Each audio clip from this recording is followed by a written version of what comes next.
Bapak Abraham Da Costa,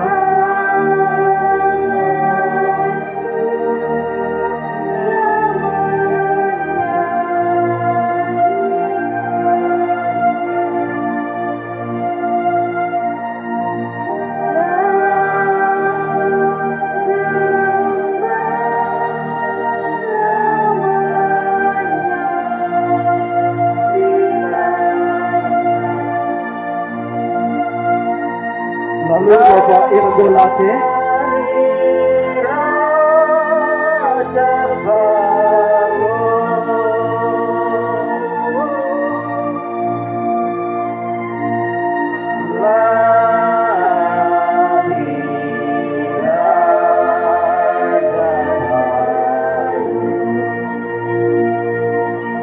selanjutnya Bapak Iwan,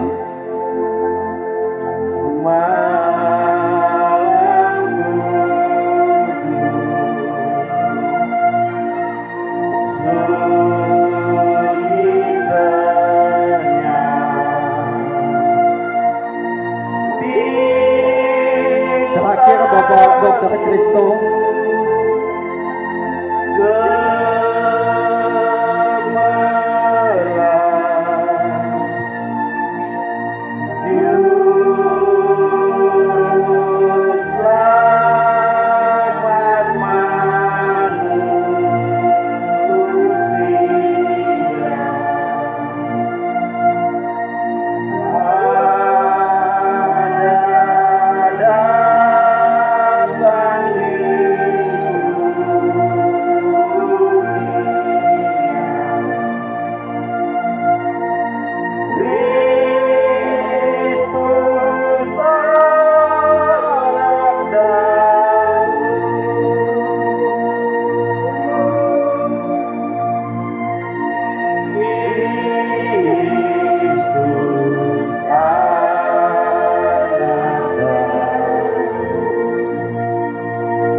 terima kasih Bapak Ibu yang telah berkenan untuk menghidupkan lilin. Tiba saatnya kita akan tiba di puncak ibadah kita. Kita akan mendengarkan kebenaran firman Tuhan. Mari sama-sama kita persiapkan hati kita untuk mendengarkan firman Tuhan. Kita angkat lagu firman Tuhan dengan sayangmu. Sebab firman Tuhan berkata bahwa Dia selalu beserta dengan kita.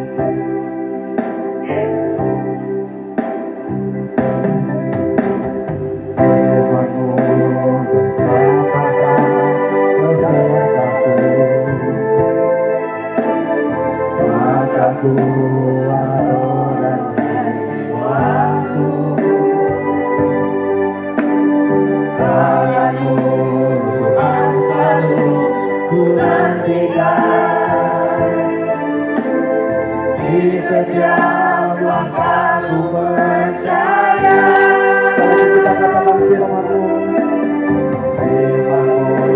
berkata-kata besertaku, maka buatlah roh dan jiwaku Tuhan. Roh dan jiwaku, tangan-Mu Tuhan selalu kami nantikan. Tangan-Mu Tuhan selalu ku nantikan. Di setiap langkahku percaya. Sama-sama katakan, bersamamu ku akan terbang tinggi di tengah badai. Ku tak menyerah, Kau kekuatan dan perlindungan bagiku. Pertolongan-Mu di tempat pahat ini, ku mengangkat tanganku, aku berserah.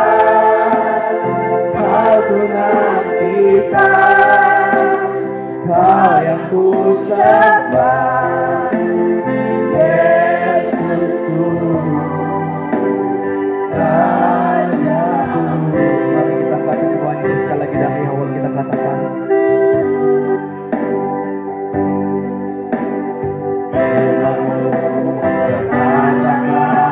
Berserakanku maka kuangkat, maka kuangkat dan jiwaku. Sehingga Bapak Ibu itu bangkit lagi untuk menghormati firman Tuhan. Tuhan selalu ku nantikan di setiap langkah, di setiap langkah ku percaya. Sama-sama katakan. Dengan sayapmu ku akan terbang tinggi di tengah badai hidup.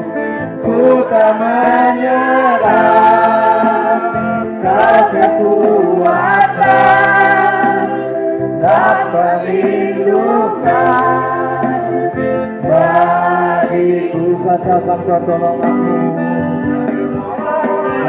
Mari sama-sama katakan saudara. Di tempat maha tinggi ku mengangkat tanganku, aku berserah. Kau nantikan, kau yang disembah Tuhan, kau yang kusembah, Yesusku. Katakan dengan sayapmu. Dengan sayapmu ku akan terbang tinggi di tengah badai hidup. Ku tak menyerah. Saya undang Bapak Pemberkah.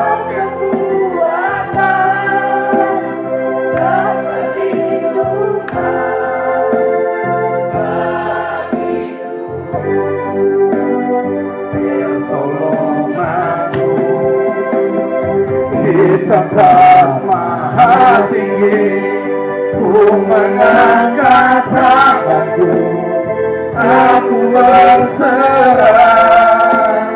Kau ku nantikan, Kau yang ku sembah, Yesusku, Raja. Sekali lagi katakan dengan sayapmu. Dengan sayapmu ku akan terbang tinggi di tengah badai hidup. Ku tak menyerah, Kau kekuatan dan perlindungan bagiku. Pertolonganku di tempat maha tinggi, ku mengangkat tanganku, aku berserah. Kau ku nantikan, Kau yang ku sembah, Yesusku, Rajaku. Mari kita tundukkan kepala kita menghadap Tuhan dalam doa. Kita berdoa. Pertolongan kami hanyalah datang daripadamu Tuhan. Kami menyadari bahwa tanpa Engkau bekerja, tanpa Engkau menolong kami tidak bisa melangkah dengan kekuatan kami Tuhan. Dan kami bersyukur malam hari ini Tuhan, kami boleh merayakan Natal bersama-sama, yang Tuhan diselenggarakan oleh saudara-saudara kami yang berniat untuk mendirikan satu grup, untuk membuat acara yang begitu luar biasa. Dan kami percaya Tuhan, firman-Mu berkata, di mana 2-3 orang berkumpul menyebut namaku, aku ada di tengah-tengah. Dan kami percaya Engkau adalah pribadi yang tidak pernah mengingkari akan setiap janji-janji-Mu Tuhan. Dan kami percaya jika Engkau hadir, Engkau akan menolong kami. Jika Engkau hadir, Engkau akan memulihkan kehidupan kami. Jika Engkau hadir, Engkau akan membuat kami bertobat, Tuhan. Itu yang kami rindukan dalam dunia ini, Tuhan. Karena kami menyadari bahwa di dunia ini kami hanyalah sementara, Tuhan. Segala harta kekayaan tidak akan mampu menyelamatkan kami selain hanya Engkau saja, Tuhan. Terima kasih, Tuhan. Biarlah puji-pujian kami, kesaksian kami menyenangkan hati Tuhan. Dan tiba saatnya, Tuhan, kami akan mendengarkan firman. Apa berdepan adalah manusia biasa, Tuhan, yang tidak lebih sempurna daripada semua yang mendengar. Tapi kami berdoa di dalam nama Tuhan Yesus, biarlah kuasa Roh Kudus itu sendiri yang dapat berkata-kata kepada kami, sehingga ketika kami mendengar firman Tuhan, kami tidak hanya menjadi pendengar, Tuhan, tapi kami menjadi pelaku firman. Kami menjadi terang di tengah-tengah kota di mana kami tinggal, kota di mana kami bekerja, dan kami boleh mendapatkan makan di kota ini, dan kami rindu menjadi terang di kota ini, Tuhan. Oleh sebab itu kami berdoa, Tuhan, biarlah setiap hal-hal yang mengganjal hidup kami, yang membuat kami kehilangan fokus konsentrasi, kami berdoa tolak di dalam nama Tuhan Yesus, dan biarlah hanya Roh Kudus yang dapat menuntun kami, Tuhan. Terima kasih, Tuhan. Terima kasih, Bapa. Terpujilah nama-Mu, Tuhan. Kami sudah berdoa. Haleluya. Kita yang siap mendengar firman Tuhan, kita sama-sama katakan amin. Silakan dulu kembali, Bapak Ibu Saudara. Saya sangat bersuka cita malam hari ini buat kehadiran saudara sekalian, dan juga buat Natal ini. Saudara, teman-teman kita ini, mereka datang ke gereja kita, mereka nyanyi di gereja kita, dan mereka membuat satu grup dengan grupnya Vokal Rup Timur Bermazmur. Dan saya agak sedikit merasa lucu, saya diminta menjadi penasehat.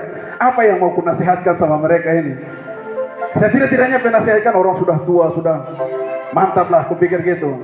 Cuma tidak apa-apa saya pikir. Kalau untuk hal-hal yang baik tidak apa-apa, mungkin itu tugas seorang hamba Tuhan. Jadi saudara di atas Kristus, saudara harus bertanggung jawab dengan nama ini, Vokal Rup Timur Bermazmur. Jangan hanya sekedar nama. Jangan hari ini kita bernyanyi, besok kita mabuk-mabuk di tempat tuak, saudara. Karena ini tanggung jawabnya besar ini. Bukan hanya tanggung jawab diri kita sendiri. Vokal Rup Timur Bermazmur, ada timurnya, ada bermazmurnya. Ini bukan tanggung jawab kecil ini. Nah, saya percaya saudara sedang memulai, dan saya menghargai itu akan bawa perubahan yang besar. Dan tidak nanti saudara kita nyanyi-nyanyi di sini dengan suara yang indah, oh rupanya besok buat masalah di sana. Siapa yang buat masalah? Orang yang kemarin nyanyi di gereja. Wah, malu juga kita ini, saudara. Ya, tapi saya percaya saudara. Dan tadi saudara kita Pak Bapak Arfan memberikan kata sambutan. Tujuan kami mendirikan Vokal Rup Timur Bermazmur supaya kami lebih dekat lagi dengan Tuhan. Itu kerinduan yang bagus, supaya kami lebih dekat lagi dengan Tuhan. Mungkin selama ini terlalu jauh, jadi biar lebih dekat lagi. Itu hal yang baik. Dan buat ibadah juga di rumah-rumah. Setiap hari Jumat buat ibadah di rumah-rumah. Dan saya rasa itu luar biasa. Dan kemarin sebelum Natal kita, Natal Tirosa, mereka mengatakan kita akan Natal ya Pak. Karena mendadak. Tapi kok nggak apa-apa kalau untuk acara-acara menyangkut dengan rohani, udah kita rayakan aja di gereja aja, buat jangan cari tempat lain, harus sewa lagi, di gereja aja, fasilitas kita mencukupi. Dan puji Tuhan, tadi semalam saya tanya, apakah ada yang kurang lagi? Sudah cukup semuanya Pak, katanya. Wah, luar biasa. Artinya punya niat buat Natal, tidak hanya niat tapi bertanggung jawab untuk acara berjalan dengan baik. Nah, itu satu hal yang luar biasa. Nah saudara, tema yang diberikan kepada kita ini sebenarnya ini terlalu panjang sekali ini.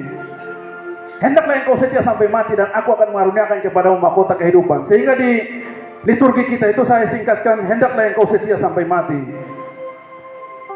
Setia sampai mati itu tugas kita. Memberikan mahkota kehidupan itu adalah tugas Tuhan. Seperti kita sedang bekerja di kantor, di mana tempat kita bekerja. Kita bekerja, itu adalah tugas kita. Memberi upah adalah bos, itu akan memberikan upah bagi kita. Nah saudara yang saya Yesus Kristus, mari kita buka firman Tuhan bersama-sama di dalam kitab Wahyu pasal yang kedua. Ayat ini bagian firman Tuhan ini saya secara pribadi sangat terberkati dengan bagian Wahyu pasal yang kedua yang diambil saudara kita menjadi renungan kita malam hari ini. Karena firman Tuhan ini saya secara pribadi mengubah hidup saya, dan bukan hanya saya sendiri, banyak anak-anak Tuhan yang diubahkan oleh firman Tuhan melalui ini.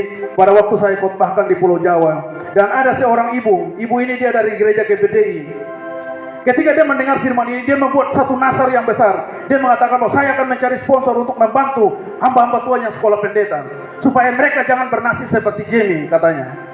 Karena saya dulu sekolah kuliah itu sangat-sangat miskin, saudara. Harus setiap libur harus pergi bekerja di warung makan. Jam-jam begini, jam 8, jam 9 pulang.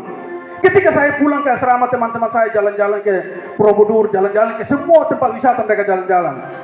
Dan saya secara pribadi kok jadi pendeta kok susah kali harus begini. Dan pada waktu saya diundang untuk berkhotbah di persekutuan, saya khotbahkan tentang Wahyu pasal yang kedua ayat yang ke-8 sampai ayat yang ke-11 ini. Ibu ini selama saya khotbah dia nangis, dan dia selesai saya khotbah hari Minggu dia bernasar di gerejanya. Saya akan membantu anak-anak yang sekolah pendeta supaya jangan ada yang bernasib seperti Jamie. Dia membuat nasar seperti itu. Dan karena banyak orang dibantu, hidupnya jadi enak, saudara. Rupanya ketika kita susah, kita berdoa sungguh-sungguh. Tapi ketika semua sudah ada, kita malas-malas kita berdoa. Mari kita baca dulu firman Tuhan ini. Wahyu pasal yang ke-8, Wahyu pasal yang kedua ayat yang ke-8 sampai dengan ayat yang ke-11. Mari kita baca bersama-sama. Saya membacakan ayat yang ke-8, saudara ayat yang ke-9. Kita bergantian sampai dengan ayat yang ke-11. Kita baca bersama-sama ayat yang ke-11. Begini bunyi firman Tuhan, Wahyu pasal yang kedua ayat yang ke-8, kepada jemaat di Smyrna, ayat yang ke-8. Dan tuliskanlah kepada malaikat jemaat di Smyrna, inilah firman dari yang awal dan yang akhir, yang telah mati dan hidup kembali. Ayat yang ke-9. Silakan.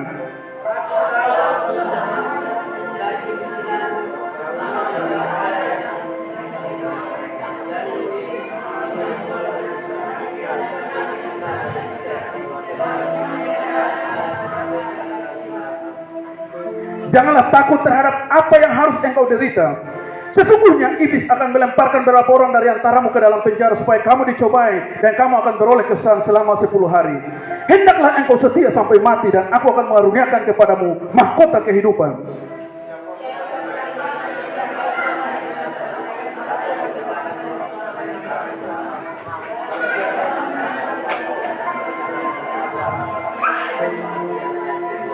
Oke, sekali lagi kita baca ayat yang ke-11 bersama-sama ya. 2, 3 ya. Siapa bertelinga, hendaklah ia mendengarkan apa yang dikatakan Roh kepada jemaat-jemaat. Barang siapa menang, ia tidak akan menderita apa-apa oleh kematian yang kedua. Saudara, mari kita pegang dulu telinga kita. Masih ada telinga kita, amin. Masih ada telinga kita, amin. Saya percaya telinga kita ada dua, kiri dan kanan. Firman Tuhan berkata, barang siapa bertelinga, hendaklah ia mendengar. Artinya bahwa ini adalah untuk semua generasi, semua manusia, dari tahun ke tahun, dari abad ke abad. Semua orang yang bertelinga, dia akan mendengarkan firman Tuhan itu. Tapi kalau saudara kita tidak mendengar, berarti mungkin kita tidak punya telinga. Mungkin tadi karena hujan cepat-cepat, entah telinga kita copot di jalan. Tapi saya percaya, saudara yang hadir pada malam hari, kita semua bertelinga, dan kita akan mendengarkan firman Tuhan. Tema yang diberikan kepada kita adalah hendaklah engkau setia sampai mati. Saudara, saya lihat foto yang mereka tampilkan di sini. Ada beberapa di antaranya sudah tidak setia lagi. Ada yang sudah merantau ke Jakarta. Ada yang sudah melarikan diri.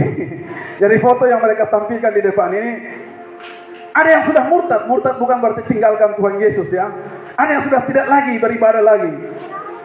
Jadi foto mungkin ini paling baik di antara yang baik-baik. Jadi mereka tampilkan foto kita ini di Apas Bandung. Dan saya juga ada di dalamnya. Dan terima kasih telah memilih foto saya juga ya di dalamnya. Saudara, tanda ini satu-satu. Ini bukan hanya dari timur saja. Ada juga dari barat juga. Ada juga saudara kita dari Nias juga ya. Ada hadir malam hari ini. Tidak ya. Jadi ini bukan hanya dari timur ya. Ada salah satu dari Nias juga. Jadi bukan hanya timur bermasmur, tapi timur, barat, utara, selatan bermasmur bagi Tuhan. Amin. Nah saudara yang dalam Kristus, kembali kepada pembacaan kita pada malam hari ini. Kenapa kita harus setia sampai mati? Itu menjadi pertanyaan yang luar biasa untuk kita. Jemaat yang disebut sebagai jemaat Smyrna ini, saudara yang sedang Kristus, jemaat ini ada di saat ini ada di Turki. Daerah mereka ada di Turki. Dan beberapa arkeolog menemukan bekas-bekas bangunan orang-orang Kristen pada zaman dulu. Mereka yang ada di Smyrna ini, saudara Yesus Kristus, mereka ini orang-orang miskin. Orang miskin bukan karena mereka malas bekerja. Kalau kita di sini kan mungkin kita kekurangan karena kita malas bekerja. Mereka orang semua rajin-rajin semua. Tapi mereka menjadi orang yang miskin secara ekonomi. Mereka tidak punya apa-apa. Menjadi pertanyaan, kenapa mereka tidak malas bekerja tapi mereka tidak punya apa-apa? Saudara, pada zaman itu ada satu kebiasaan yang dikeluar oleh Kaisar Romawi. Barang siapa yang mau bekerja dan mendapatkan untung, dia harus mengakui bahwa Kaisar adalah Tuhan. Itu adalah moto untuk setiap orang yang mau bekerja dan mencari kaya. Dia harus mengakui bahwa Kaisar adalah Tuhan. Orang-orang Kristen pada zaman itu di Smyrna, mereka tidak mau mengakui Kaisar adalah Tuhan. Mereka hanya menyadari hanya Yesuslah satu-satunya Tuhan dan Juru Selamat yang akan memberikan pertolongan. Ketika mereka memilih untuk mempercayai kepada Yesus Kristus sebagai Tuhan dan Juru Selamat, akses untuk mereka bekerja tertutup. Saudara, sekarang seperti sekarang, orang NTT tidak boleh tinggal di Bali, ada keluar aturan seperti begitu. Siapapun dia, kalau dia orang NTT, dia tidak diizinkan, tidak mendapatkan kos dan lain-lain.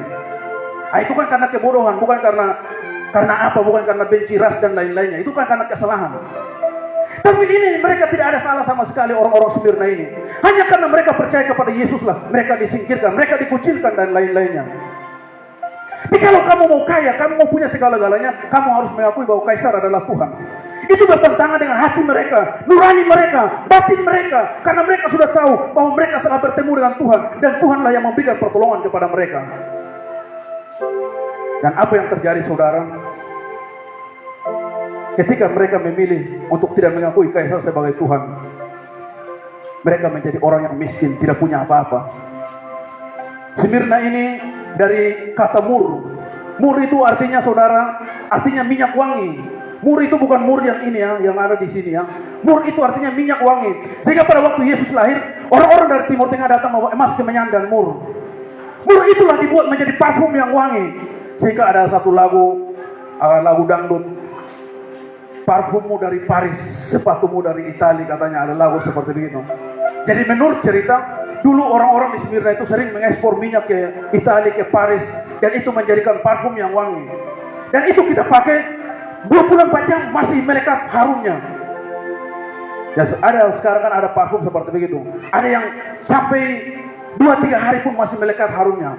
Dan mur ini di Smyrna ini, minyak mur ini begitu luar biasa, begitu laris. Dan mereka ketika bekerja, mereka akan menjadi orang yang kaya. Karena itu orang beli begitu cepat. Tapi orang-orang Kristen yang ada tinggal di Smyrna, mereka miskin, saudara. Nah, bersyukurlah kita yang tinggal di Medan ini, tidak ada orang yang menutup pintu rezeki kita untuk bekerja. Kita boleh bekerja dengan baik. Orang tidak memandang kamu kulit hitam, kamu kulit putih, kamu orang timur, kamu orang barat, dan lain-lainnya. Orang menerima kita dengan baik dan memberikan kita pekerjaan yang luar biasa. Bayangkan kalau kita waktu hidup pada masa orang-orang di Smyrna, hanya kita percaya kepada Yesus, kita ditutupkan pintu rezeki kita. Untuk makan minum pun menjadi susah. Nah, saudara, kenapa kita harus setia? Hal yang pertama, karena Tuhan itu tahu kehidupan kita. Di tengah-tengah kemiskinan itu mereka membutuhkan satu pertolongan, tapi di situ Tuhan datang dan menghibur mereka. Aku tahu kesusahanmu dan kemiskinanmu, namun engkau kaya. Mereka meskipun tidak punya apa-apa, tidak punya emas, perak, permata, dan lain-lainnya, tapi Tuhan melihat mereka kaya secara rohani. Saudara membacakan ayat ke-9. Aku tahu kesusahanmu dan kemiskinanmu. Kalimat selanjutnya, kalimat lanjut dan selanjutnya. Namun engkau kaya, katanya. Artinya bahwa Tuhan melihat di dunia ini kamu tidak punya apa-apa, kamu tidak punya segala-galanya, tapi Tuhan melihat bahwa sesungguhnya iman kepada aku itulah yang membuat kamu kaya. Dan berbahagialah kita pada malam hari ini. Mungkin kita berkekurangan dan lain-lainnya, tapi iman kepercayaan kepada kita kepada Tuhan Yesus, kata firman Tuhan, itulah yang membuat kita kaya. Amin. Jadi bersyukur kita tinggal di Medan saat ini.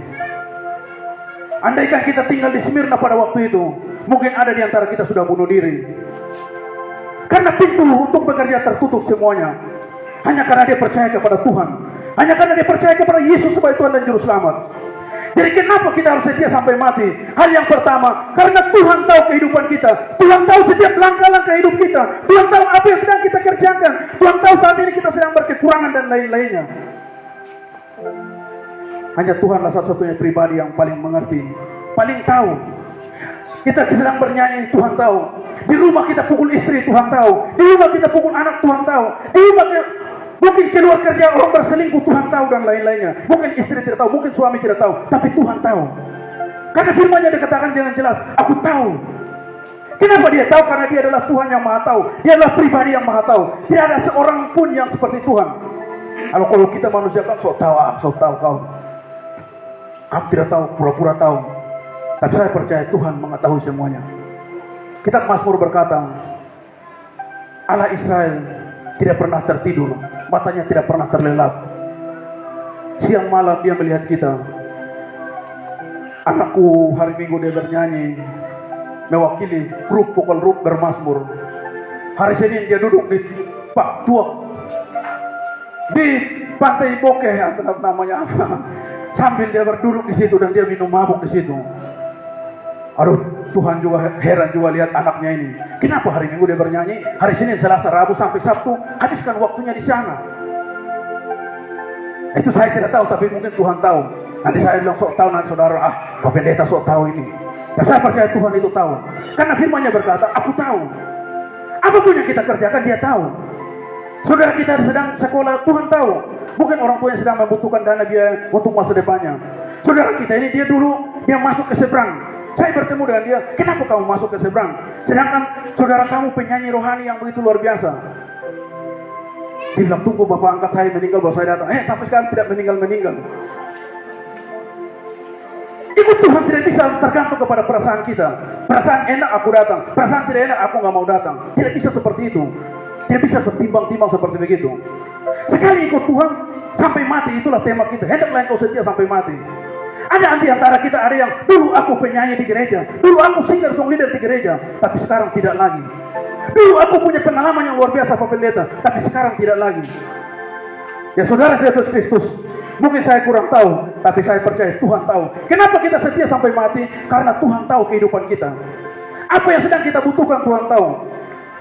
Satu kali kita sedang bangun gereja, saya katakan kepada jemaat-jemaat kita bangun gereja ini kita harus murni dari hati kita. Jangan kita minta ke kiri ke kanan, karena kita buat proposal, meminta ke instansi-instansi tertentu. Tapi mari kita berdoa. Karena firman Tuhan berkata, Yakobus pasal yang ke-1 ayat 17 berkata, segala pemberian yang baik dan anugerah yang sempurna datangnya dari atas.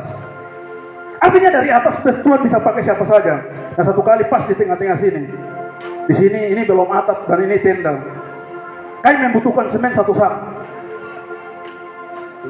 Tinggal semen kita tinggal 1 sak, dan saya berkata kepada tukang kita, Bang, hari ini kita jangan kerja ya, biar besok ada kerja kita. Biar semen ini kita pakai untuk besok. Nah dia mengayakan. Besok saudara kami datang pagi-pagi ke sini, semen yang tadi 1 sak ini berubah menjadi 5 sak saudara. Dan saya tidak tahu siapa yang antar, dan sampai sekarang ini belum ada yang kasih tahu. Dan saya juga tahu tidak mungkin semen itu jatuh dari sorga, pasti ada yang antar. Tapi saya tidak tahu siapa yang antar. Dan saya percaya Tuhan tahu siapa yang bawa ke tempat ini.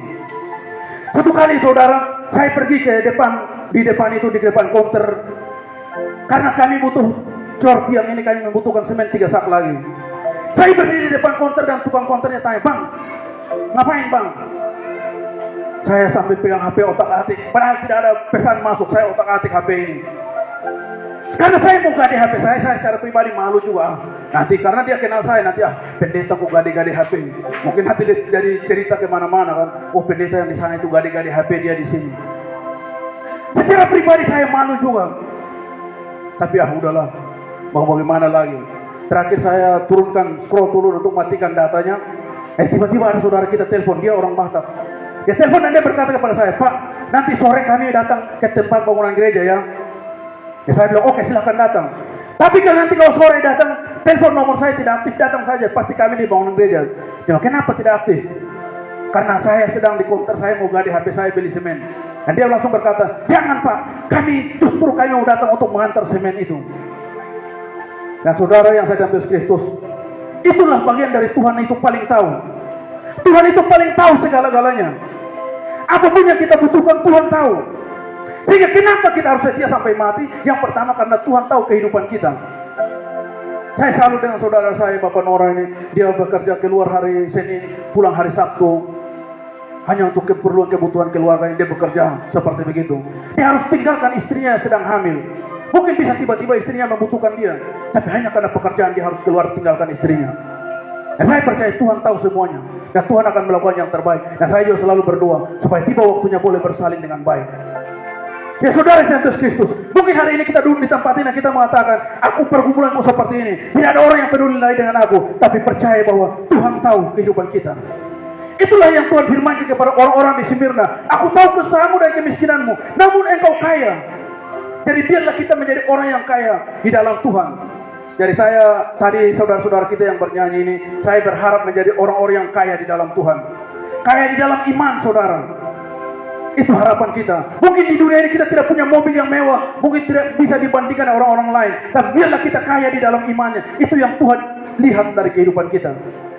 Firman Tuhan berkata, apa artinya kamu memiliki isi dunia ini, tapi kamu kehilangan keselamatan? Berarti yang paling terpenting adalah bagaimana jiwa kita diselamatkan. Yesus berkata, apa artinya kamu memiliki isi dunia ini, tapi kamu kehilangan jiwamu binasa, katanya. Nah, saudara Yesus Kristus, oleh sebab itu, yang mulai malas-malas bergereja, yang mulai malas-malas berdoa, ayo mari kita setia sampai mati. Saudara mau gereja di mana saja, mau gereja liturgi ibadah seperti apa, mau tepuk tangan, tidak tepuk tangan, rentangkan tangan, lipat tangan, tutup tangan dan lain, tidak masalah. Yang penting mari kita setia sampai mati. Itu tugas kita.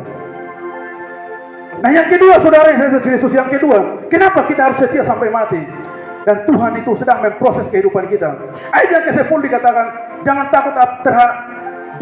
takut terhadap apa yang harus engkau derita. Sesungguhnya iblis akan melemparkan beberapa orang dari antaramu ke dalam penjara, supaya kamu dicobai dan kamu akan beroleh kesan selama 10 hari. Nah saudara Yesus Kristus, ada satu kesaksian saya sudah pernah ceritakan kepada jemaat kita di sini. Ada teman saya, dia orang Belanda. Dia berkata kepada saya, saudara, apapun yang kamu butuhkan, sampaikan kepada saya. Jangan segan-segan, katanya. Waktu masih kuliah. Namanya kita orang timur, orang alur, orang timur dan lain, perasaan kita tinggi, gak suka meminta-minta. Tapi dia terus memberikan pesan, saudara, jangan kamu segan. Kenapa dia berkata seperti itu? Karena pernah saya bawa ke alur dan saya bawa dia kunjungi gereja-gereja Kemah Injil. Karena dia gereja Kemah Injil. Dan saudara, jangan segan. Apapun menjadi kebutuhan saudara, sampaikan kepada saya. Sekarang satu saat, saya memang membutuhkan dana. Ini memang tidak bisa lagi tawar-menawar lagi. Dan saya tulis rincian dananya. Pak, saya membutuhkan dana sekian-sekian. Karena sekarang saya akhir semester saya harus turun praktek. Dan saya membutuhkan dana sekian-sekian. Saya rinci begitu luar biasa. Dan saya kirimkan sama dia. Nah dia balas pesannya, saudara, kita berdoa dulu ya. Sekarang tidak ada dana, katanya. Saya secara, aduh udah malu setengah mati. Dia sendiri menawarkan, apapun yang kamu butuhkan, sampaikan, jangan segan-segan. Kalau tadi satu kali tidak apa-apa. 2 kali, 3 kali. Ketiga kali saya akhirnya, kayaknya kawan ini tulus hatinya ini. Saya catatlah semua kebutuhan saya. Pak, saya akan turun praktek dan biaya perjalanan sekian-sekian. Nah dia memberikan jawaban, saudara kita berdoa dulu ya. Dari situ saya tidak minta sampai sekarang. Dan kita berdoa dulu ya. Nah saudara, seperti begitulah. Jemaat yang ada di Smyrna, mereka mendapatkan hal yang sama. Tuhan sudah tahu, tetapi Tuhan tidak langsung menolong pada waktu itu. Kan, yang kita inginkan kalau kamu tahu, tolonglah. Jangan diam diri. Ayat yang ke-10 berkata, jangan takut terhadap apa yang harus kamu derita. Tuhan mengizinkan mereka diproses lagi. Dan kenapa kita harus setia sampai mati? Meskipun keadaan kita mungkin ada yang miskin dan lain-lainnya, Tuhan sedang memproses kehidupan kita. Apa tujuan Tuhan memproses kehidupan kita? Supaya kita menjadi berkat. Apa tujuan Tuhan memproses kehidupan kita? Supaya kita menjadi yang terbaik dari antara yang baik.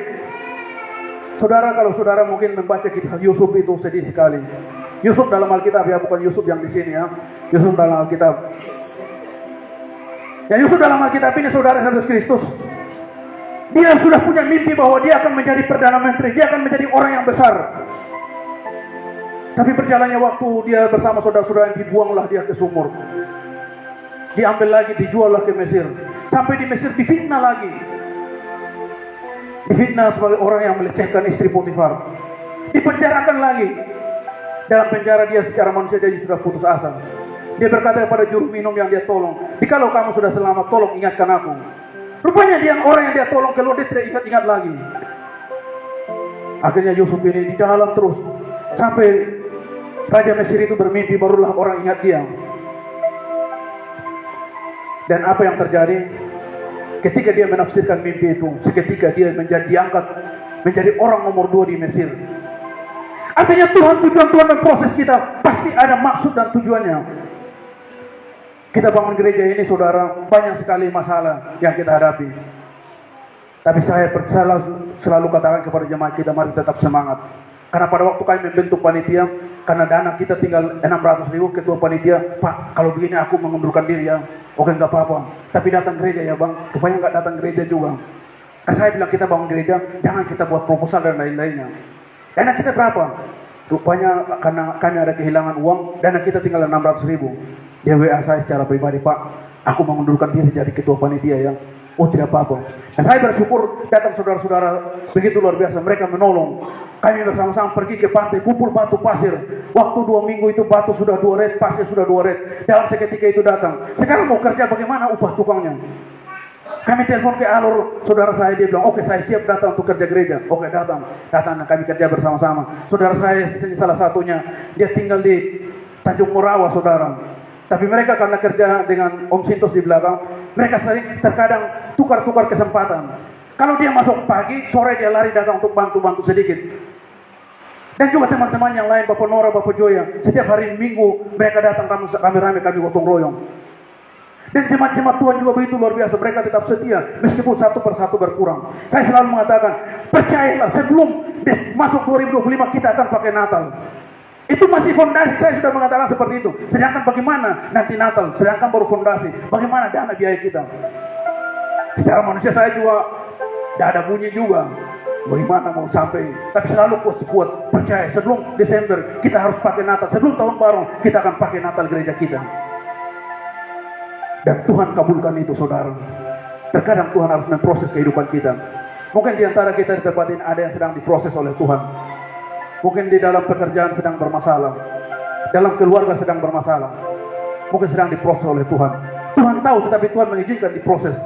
Kenapa Tuhan mengizinkan diproses? Supaya kita menjadi orang yang lebih luar biasa lagi. Sehingga kalau ada Tuhan mengizinkan kita diproses, jangan kita mengeluh, kenapa aku seperti begini? Kenapa seperti begini? Kenapa aku tidak seperti dia? Ada di tengah-tengah ini ada saudara saya, dia bersaksi kepada saya, Pak Pendeta, ini saya dengar kesaksian sampai air mata saya keluar. Saya dulu hamil anak saya, dan saya mengidam, saya harus makan ayam penyet. Saya tidak punya uang Pak Pendeta. Suami saya pinjam kereta, sampai di warung saya melihat ayam penyet, sampai saya puas baru kami tinggalkan itu. Dia menceritakan kesaksiannya. Hanya karena dia mengidam ayam penyet, untuk mau makan susah, karena suaminya kerja, gajinya 30.000 satu hari. Dia harus kumpulkan 30.000 itu, 10.000 dia harus tabung ketika dia melahirkan nanti, ada dana untuk melahirkannya nanti. 10.000 lagi dia tabung untuk kehidupan, makan, minum, dan lain-lainnya. Tapi saya melihat hari ini, dia ada di tengah-tengah kita, dan saya tidak perlu sebutkan, Tuhan angkat begitu luar biasa kehidupannya. Kenapa? Karena di tengah-tengah kesusahan itu, keluarganya selalu kompak, suami istri selalu kompak. Tidak pernah istrinya mengeluh, kenapa pekerjaan kamu begini-begini terus bang? Istrinya tetap kompak dengan suaminya.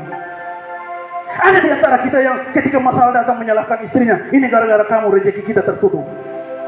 Tapi kalau ada masalah terjadi, percayalah, mungkin Tuhan sedang memproses kehidupan kita untuk menjadi lebih baik lagi. Sehingga saudara yang saya ceritakan, sekarang dia luar biasa saudara. Apapun dia tidak susah lagi. Sampai-sampai rumahnya begitu luar biasa. Dikirain orang dia pembantu dalam rumahnya saudara. Tapi orang tidak tahu bagaimana jalan hidupnya. Gaji suaminya 30.000 satu hari. Untuk makan pun susah. Dia berusaha irit. Karena dia hamil. Dia mengidam hal-hal yang dia inginkan. Tapi dia tidak punya uang untuk membeli itu. Karena dia harus tabung 10.000 setiap hari. Dan saudara, dia ada di tengah-tengah kita. Dia sekarang diangkat Tuhan luar biasa. Sehingga ada masalah, jangan kita lari. Ada masalah di gereja satu, jangan lari ke gereja yang lain lagi. Ada masalah di sini, jangan lari lagi. Masalah itu harus kita hadapi saudara.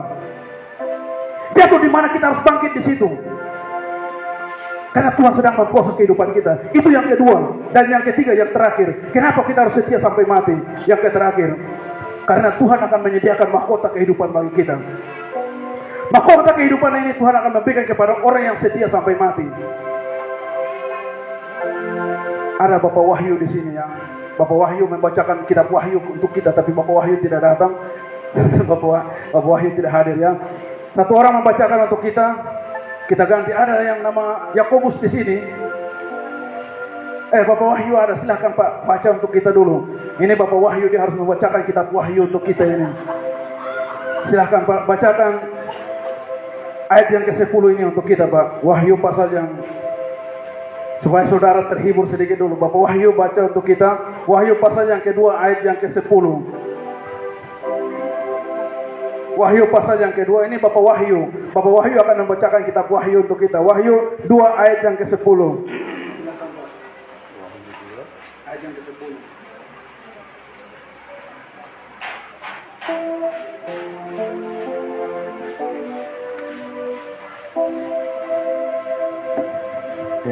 Tuhan, jangan takut terhadap apa yang harus engkau derita. Sesungguhnya iblis akan melemparkan beberapa orang dari antaramu ke dalam penjara supaya kamu dicobai, dan kamu akan beroleh kesusahan selama 10 hari. Hendaklah engkau setia sampai mati. Aku akan mengaruniakan kepadamu mahkota kehidupan. Amin. Terima kasih Bapak Wahyu sudah membacakan kitab Wahyu untuk kita ya. Jadi ini juga untuk Bapak Wahyu, jangan takut terhadap apa yang sedang Bapak Wahyu hadapi ya. Mungkin sekarang Bapak Wahyu sedang pergumulan berat, tapi jangan takut terhadap apa yang sedang Bapak Wahyu hadapi. Ada yang di sini nama Yakobus. Om Kobus ada ya. Yakobus tidak ada ya. Satu orang membaca untuk kita Yakobus pasal yang 1 ayat ke-12. Saudara saya Bang Yuven baca untuk kita ya. Yakobus 1 ayat yang ke-12.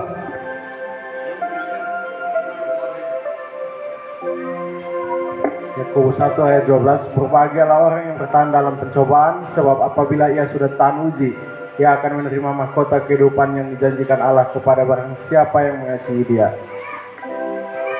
Amin. Jadi mahkota kehidupan yang akan diberikan kepada barang siapa yang bertahan dalam pencobaan. Itu dikatakan dalam kitab Yakobus 1 ayat yang ke-12 tadi.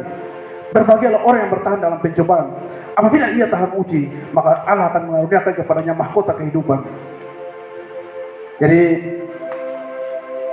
saudara-saudara kita yang tadi sebagai panitia Timur Bermasmur ini, pesan saya setia sampai mati, dan apapun yang kita lakukan kita harus mempertanggungjawabkan. Sehingga tadi saya katakan, jangan hari Minggu kita bernyanyi, kita buat acara Natal kita bernyanyi dengan baik, tapi sesudah pulang acara Natal kita mabuk-mabuk. Tuhan tidak suka dengan itu. Terkadang mungkin keras, lebih baik mungkin firman Tuhan menegur kita daripada mungkin kita disenang-senang di luar. Tapi itu adalah bagian dari proses. Saudara semakin disinggung, harus semakin setia lagi saudara. Dan jika kita disinggung dan semakin setia lagi, di situ kita akan mendapatkan mahkota kehidupan. Karena dikatakan hendaklah engkau setia sampai mati. Barang siapa yang bertahan dalam pencobaan, dia akan mendapatkan mahkota kehidupan. Artinya bahwa dalam dunia ini akan ada banyak pencobaan, ada banyak hal yang akan kita lewati. Tapi siapa yang setia sampai mati? Dan saya bersyukur saudara-saudara saya yang tadi menyanyi, mereka sudah luar biasa. Mereka sedang ingin punya kerinduan yang besar, sehingga saya menghormati itu dan saya memfasilitasi supaya kerinduan besar itu harus terjadi. Saudara Yesus Kristus, dan pada malam hari ini kita sudah mendengarkan firman Tuhan. Kenapa kita harus setia sampai mati? Ada 3 hal. Yang pertama, karena Tuhan tahu kehidupan kita. Entah kita sedang duduk, entah kita sedang tidur, kita sedang melakukan dosa, kesalahan apapun, Tuhan tahu semuanya. Dan sesudah Tuhan tahu, Tuhan tidak segera langsung menolong. Tuhan mengizinkan kita diproses lagi, dengan tujuan supaya kita menjadi orang-orang yang lebih baik lagi. Dan yang ketiga, kenapa kita harus setia sampai mati? Karena di balik kesetiaan kita, Allah telah menyediakan upah pahala di sorga untuk kita. Dan bukan hanya di sorga saja, di sekarang ini pun Tuhan akan membalas semuanya untuk kita. Dan yang terakhir, dia tidak akan mengalami kematian yang kedua. Kematian yang pertama kita semua akan mengalami, mati secara jasmani nanti saudara. Tapi kematian yang kedua di sini digambarkan ketika kita ada di dalam api neraka. Jikalau saudara setia sampai mati, saudara tidak akan mengalami kematian yang kedua dalam api neraka. Tapi yang kita peroleh adalah kehidupan kekal dalam surga. Tidak lagi mengalami kematian yang kedua, dikatakan firman Tuhan dalam ayat ke-11. Dan biarlah pada malam hari ini, bukan hanya Vokal Room Timur Bermasmur, tapi kita semua kecil besar tua muda dari timur barat utara selatan yang tempat ini, mari kita ikatkan komitmen kita mau setia kepada Tuhan sampai mati. Kita mau setia mengikut Tuhan, mau di gereja mana, mau di persekutuan apa, hal-hal yang baik akan mau kita lakukan sampai mati. Dan kalau kita mengingkari setiap janji-janji kita, maka kita akan bertanggung jawab di hadapan Tuhan. Oleh sebab itu pada saat ini, mari kita siapkan hati kita mau berdoa. Saya mau berdoa buat kita semua. Kita naikkan pujian yang berkata kepada kita pada saat ini. Saya mengundang singer song leader kita untuk maju ke depan. Kita mau nyanyikan satu pujian. Kurasakan kasih-Mu Tuhan, kurasakan kasih-Mu Tuhan, kurasakan kasih kuasa Roh Kudus.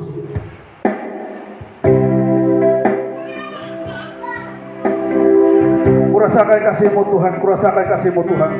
Kita naikkan pujian ini, kita berdoa secara pribadi. Mungkin selama ini kita mungkin malas-malas, kita kurang setia.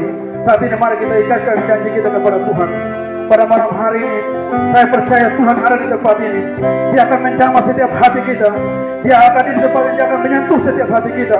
Mungkin selama bertahun-tahun kita menjadi orang Kristen tapi tidak pernah bertemu dengan dia secara pribadi. Tapi malam hari ini percaya bahwa dia ada di tempat ini. Dia mengetahui setiap kehidupan kita. Dia mengetahui setiap isi hati kita.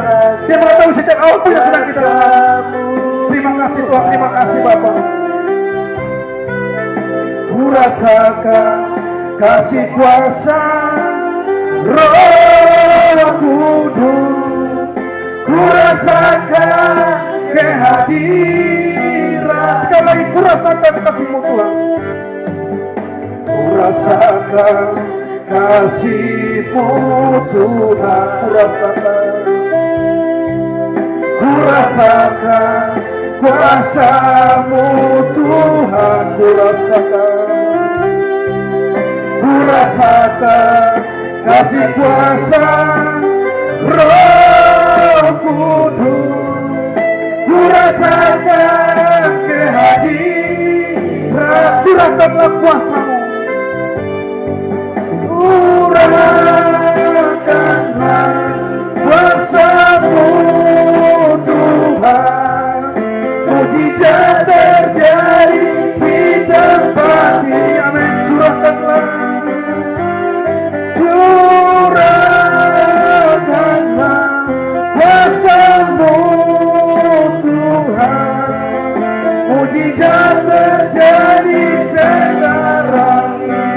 Mari kita bangkit bersama-sama. Menaikkan pujian, kurasakan kasih-Mu Tuhan. Dan saya mengundang keluarga besar Vokal Room Timur Bermakmur maju ke depan. Saya akan berdoa buat saudara, berdoa kehidupan saudara, keluarga saudara. Semua keluarga besar Timur Bermakmur maju ke depan. Mungkin selama ini saudara masih terikat dengan minum mabuk semuanya. Percaya malam hari ini Tuhan akan melepaskan kita semua. Tuhan akan memulihkan keluarga kita semua. Terima kasih Tuhan, terima kasih Bapak. Bapak, inilah saudara-saudara kami. Mereka mendirikan satu grup yang bernama Timur Bermakmur Tuhan, dengan tujuan untuk mendekatkan diri kepada Tuhan, dengan tujuan untuk mereka menjadi lebih baik lagi Tuhan. Selama ini mereka sudah berikan persembahan hidup mereka sebagai persembahan yang baik, sebagai persembahan benar. Hari ini Allah berdoa dalam nama Yesus Tuhan. Allah berdoa Tuhan berkati mereka semua Tuhan. Berkati kehidupan yang nyaman yang kuasa dalam Tuhan. Tidaklah hal yang belum dan jauhkan semuanya Tuhan. Demikian saudara kami, Tuhan berkati saudara kami. Bapak dia Tuhan berkati dia. Berkati kehidupannya, berkati rumah tangga, berkati keluarganya, berkati pekerjaannya Tuhan berkati. Saudara kami Jeffrey juga Tuhan berkati dia Tuhan. Dia sebagai kepala rumah tangga Tuhan berkati dia. Segala hal yang buruk Tuhan jauhkan dari kehidupannya Tuhan. Anaknya Tuhan berkati. Demikian Bapak Arfan juga sebagai ketua Tuhan berkati Bapak. Dia boleh membimbing terus. Dia boleh pastor lebih baik lagi Tuhan. Terima kasih Tuhan. Bapak kami berdoa buat saudara kami. Tuhan Yesus. Bapak hidup Tuhan berkati kehidupannya, berkati hidupnya, berkati keluarga, berkati rumah tangganya Tuhan berkati Bapak. Terima kasih Tuhan. Bapak ini saudara kami Tuhan Yesus. Bapak nanti Tuhan berkati hidupnya, Tuhan berkati kehidupannya. Bapak berkati hidup dan suaminya Tuhan berkati. Mereka yang menceritakan hidup baru Tuhan lepaskan.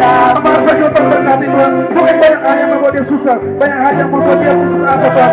Tapi kami percaya Tuhan yang tahu kehidupannya Tuhan, yang tahu semuanya Tuhan. Yang Bapak dari Tuhan berkati hidupnya Bapak. Terima kasih Tuhan berkati hidupnya, berkati keluarga, berkati rumah tangganya Tuhan berkati. Kami berdoa Yesus juga Tuhan berkati hidupnya, istrinya Tuhan tebarkan yang kuasa dalam Tuhan. Terima kasih Tuhan. Kami berdoa saudara kami Tuhan, istrinya saudara kami dia diberi Tuhan berkati hidupnya Tuhan. Dan kami berdoa mereka boleh menyerahkan hidup mereka kepada mereka di jalan Tuhan. Berdoa kami ada juga Tuhan berkati Bapak. Bapak kami berdoa saudara kami Bapak Wahyu Tuhan berkati Tuhan. Berkati hidupnya, berkati pekerjaannya Tuhan. Doa yang terbaik Tuhan sediakan buat dia Bapak. Terima kasih Tuhan, terima kasih Bapak. Hamba doa saudara kami Tuhan, Tante Hera Tuhan berkati Tuhan, berkati rumah tangga mereka Tuhan berkati Tuhan. Banyak hal yang mungkin dia tidak mengerti secara manusia Tuhan, tapi kami berdoa mulai hari ini Tuhan, berkati kehidupan mereka semuanya Tuhan. Saudara kami Tuhan berkati Bapak. Terima kasih Tuhan, terima kasih Bapak. Bapak kami berdoa pada malam hari ini Tuhan, buat semua saudara-saudara kami Tuhan, yang ada dari berbagai macam daerah Tuhan Yesus, yang tinggal di Tanjung Ano, di sekitar Medan semua Tuhan berkati Tuhan, yang sedang bergumul dalam permasalahan hidup, ekonomi Tuhan berkati semua Tuhan, yang sedang bergumul dalam pendidikan Tuhan berkati, yang sedang bergumul dalam keluarga Tuhan berkati semua Tuhan. Kami hidup terkait perubahan besar di keluarga besar Timur yang ada di Medan ini Tuhan. Oleh sebab itu Bapak kami berdoa Tuhan, yang masih tadi dalam kehidupan Bapak, Tuhan lepaskan semuanya Tuhan. Terima kasih Tuhan, terima kasih Bapak. Bapak kami berdoa Tuhan, terus menolong. Biarlah kami semua tempat ini setia sampai mati. Dan kami berdoa memperoleh mahkota kehidupan yang dijadikan anak. Kami berdoa juga Tuhan Yesus buat saudara kami Tuhan. Bapak dia juga Tuhan berkati hidupnya. Ada menyerahkan hidupnya kepada Tuhan saya Tuhan. Dia berkati dirinya oleh pekerjaan Tuhan. Terima kasih Tuhan. Silakan saudara-saudara keluar kembali. Mujizat terjadi di tempat ini. Terima kasih Tuhan, terima kasih Bapak. Bapak kami berdoa biarlah mujizat terjadi pada tempat ini pada malam hari ini Tuhan. Teman-teman kami semua yang ada di tempat ini, yang baru pertama kali menginjakkan kaki di tempat ini Tuhan berkati. Kami berdoa Tuhan mungkin ada berbagai macam pergumulan yang mereka hadapi, membuat mereka tidak setia, membuat mereka malas. Mereka yang masih terikat dengan berbagai macam dosa Tuhan. Kami berdoa bebaskan semuanya Tuhan Yesus. Terima kasih Tuhan sampai itu Tuhan. Di kota ini kami menjadi berkat. Di kota ini kami menjadi terang. Di kota ini kami boleh memuliakan nama Tuhan. Terima kasih Tuhan, terima kasih Bapak. Biarlah mujizat terjadi kehidupan kami. Biarlah mujizat terjadi keluarga kami. Biarlah mujizat terjadi gereja kami Bapak. Terima kasih Tuhan, terima kasih Bapak. Kuasamu Tuhan, mujizat terjadi sekarang, Mujizat terjadi sekarang. mujizat terjadi sekarang. Baik, terima kasih. Kita akan berdoa saudara yang mungkin berbagai macam pergumulan sedang saudara hadapi. Ada yang sakit penyakit, taruh tangan di bagian yang sakit. Mungkin yang sedang hamil, yang belum mendapatkan keturunan, taruh tangan di perut dan kita berdoa. Bapak di penghujung firman kami berdoa buat saudara-saudara kami. Mereka yang sedang mengandung, Tuhan jaga rahim kandungan, tiba waktu yang boleh bersalin dengan baik. Mereka yang sudah berkeluarga selama bertahun-tahun dan belum mendapatkan keturunan, kami berdoa Tuhan, karuniakan keturunan buat mereka Tuhan. Mereka yang sedang bergumul dalam pekerjaan, Tuhan Engkau tolong mereka Tuhan. Mereka yang sedang bergumul dalam keluarga, dalam pendidikan anak-anak, Tuhan Engkau ada di sana untuk menolong semuanya Tuhan.